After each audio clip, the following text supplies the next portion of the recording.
Hey there and welcome to Matt's Garage. Well, today we're going to get started on our repairs on the 91 420 SEL, and we're going to be starting with doing the cam oilers. So we're just going to jump right into it here.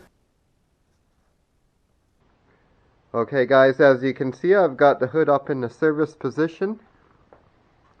Got plenty of light on the situation. Here are the parts that we need for this job. Just these little fittings here, and then I believe there are little metal tubes that go between them, and that's what feeds each cam bearing in there. So they basically get brittle and they can break off, and then you don't have adequate lubrication to your valve train. Of course you need a new valve cover gasket, and I just love these Felpro ones. I've never had one leak, so there's that. But first of all, we got to clean the area really well. This engine's not particularly dirty, but I'm still just going to go over it all with an air gun and wipe it with shop towels and get any.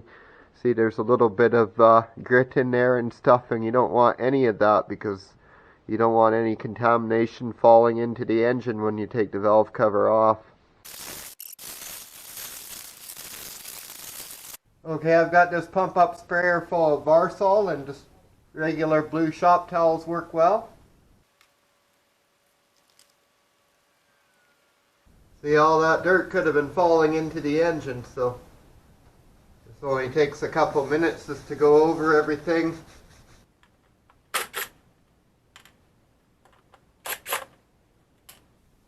So those are 10mm fasteners. And we'll also take the center nut out here.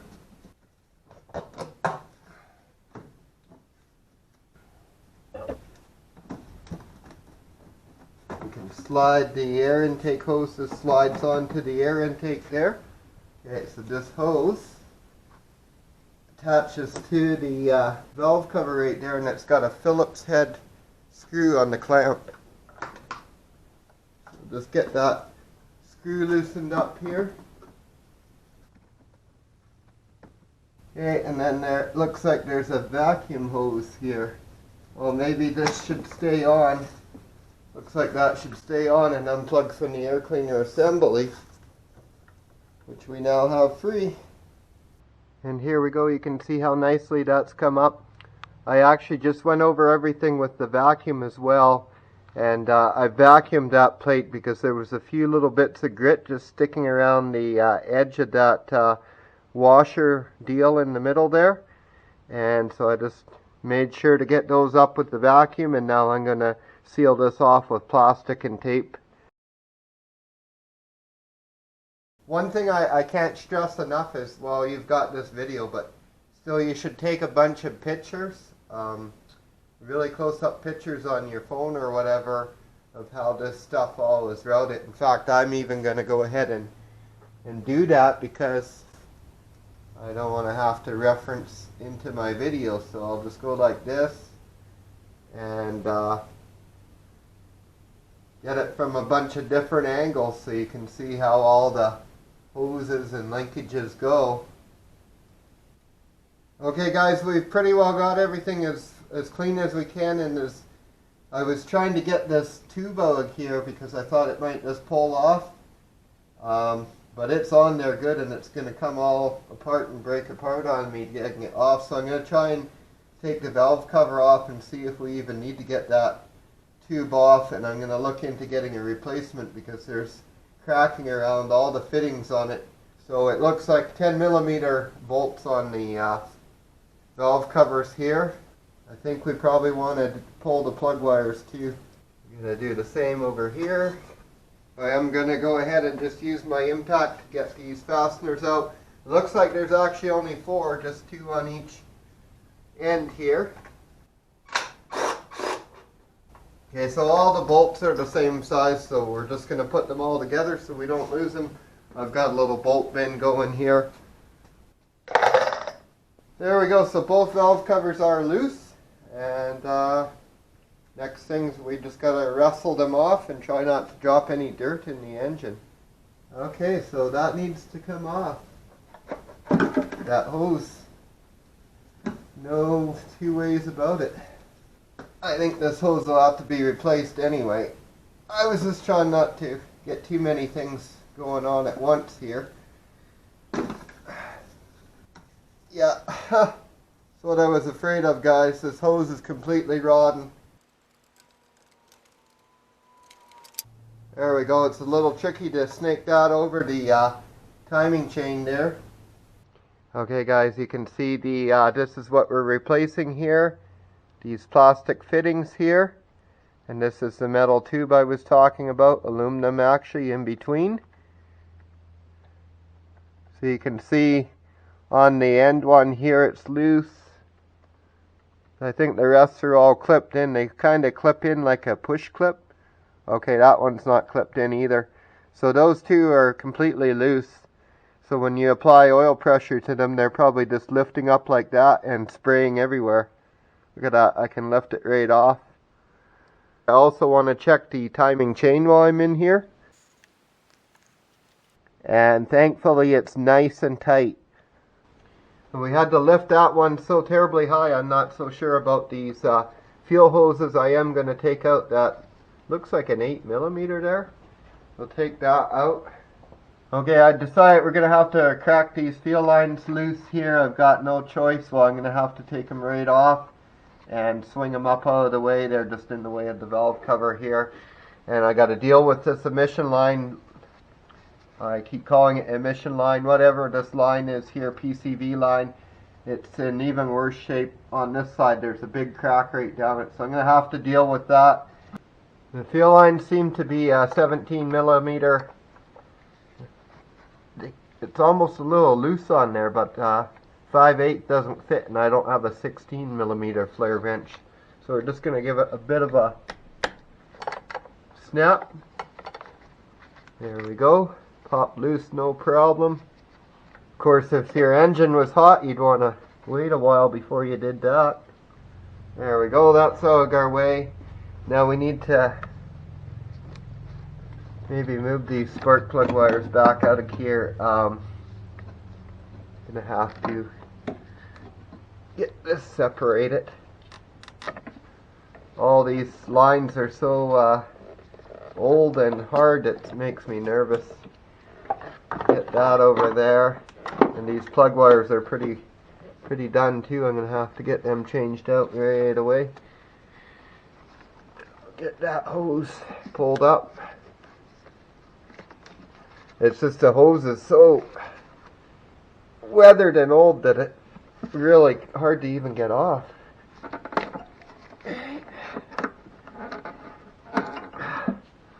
Get it out in pieces, I guess. I gotta save those plugs out of the end.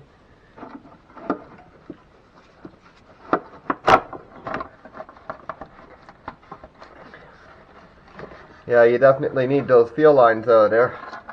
You never get that out. Let's just see.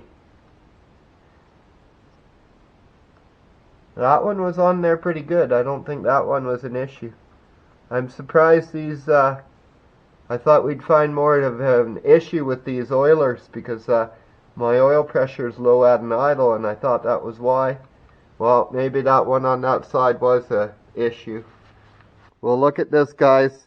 I am in luck today. Rock Auto has the part, and it's only $6.60 each. It's called an engine air distribution hose. Well, guys, it's the next day. You can see I had garbage bags just laid over the engine to keep any dust out of it. Well, guys, I always try not to waste, so these are the relatively clean rags that I use to clean up the heads around where the valve cover seals. Of course, I didn't want to recontaminate, so I kept changing the rag. And now these are quite usable to clean up the actual valve cover. So we're going to start by pulling the gasket. It's relatively clean on the inside, so I don't want to like put it in a dirty pan of Varsol or whatever and clean it that way. I'm just going to sort of set it on some cardboard, clean the outside, and then I'll just check and kind of wipe around in the inside there. Now for the other side. So here we go, guys. Up stand out pretty good there, and I heard this color adds some horsepower as well. I'm joking. We're gonna go with the original black.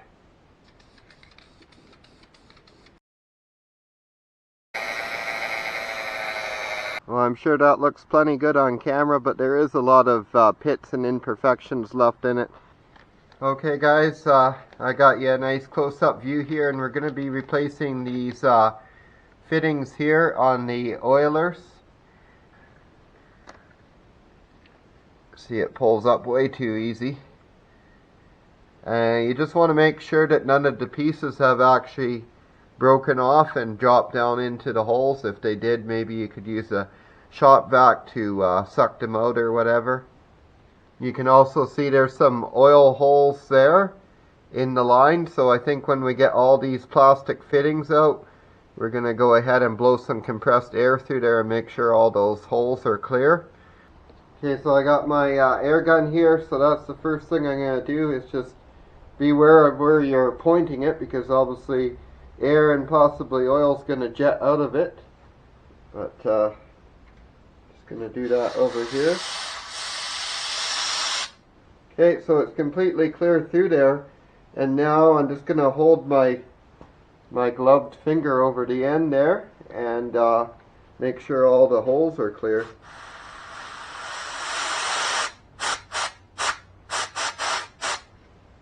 Nice. So now we know it's all clear, and we'll just clean the outside of it off with some Varsol and get to assembling it. Naturally, you want to have probably clean gloved hands is the best, and we'll just get these new parts on there. They got a bit more aggressive of a barb there, so I think it might be a bit of an improved design over the original even. There we go, there's our new parts. So we'll start with putting one on the end. I think doesn't matter which one goes where. So you make sure the hole's lined up perfectly. Okay, so that's 100% ready to go in. I'll get you a camera angle over there, and we'll get it installed. I believe this part is perfectly symmetrical, so it doesn't matter which way you install it.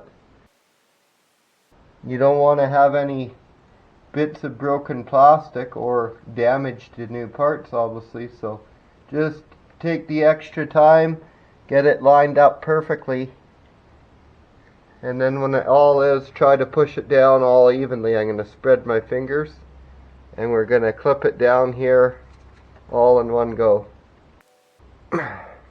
Or not. Boy, those really take a lot of force. Okay guys, we have our camshaft oiler installation tool here. I've got them all started in there, but they got to go down some more.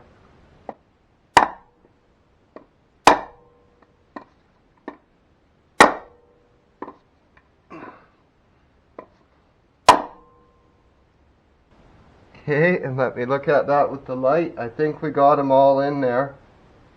Just before I cheer, let me check.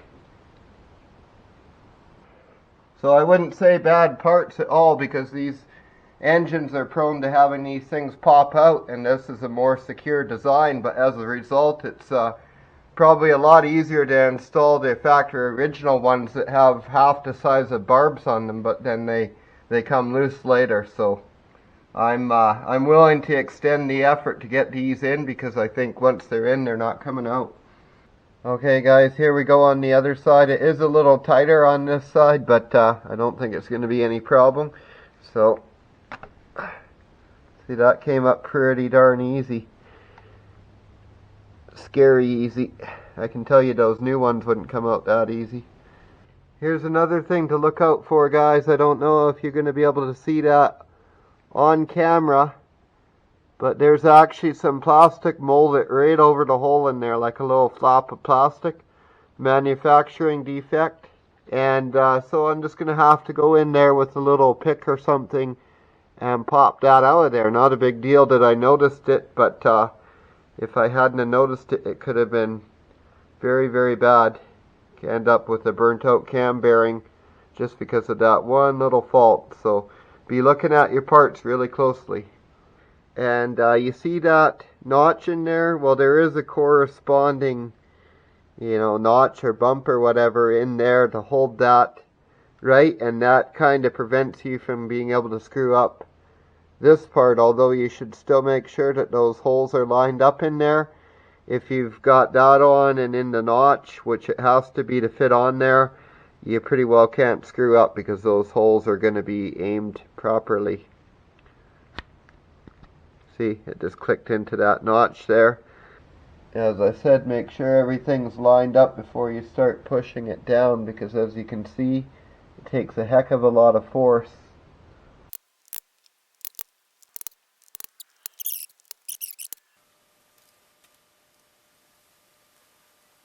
Hey guys, I got my nice extendable nut driver here in a 10mm socket.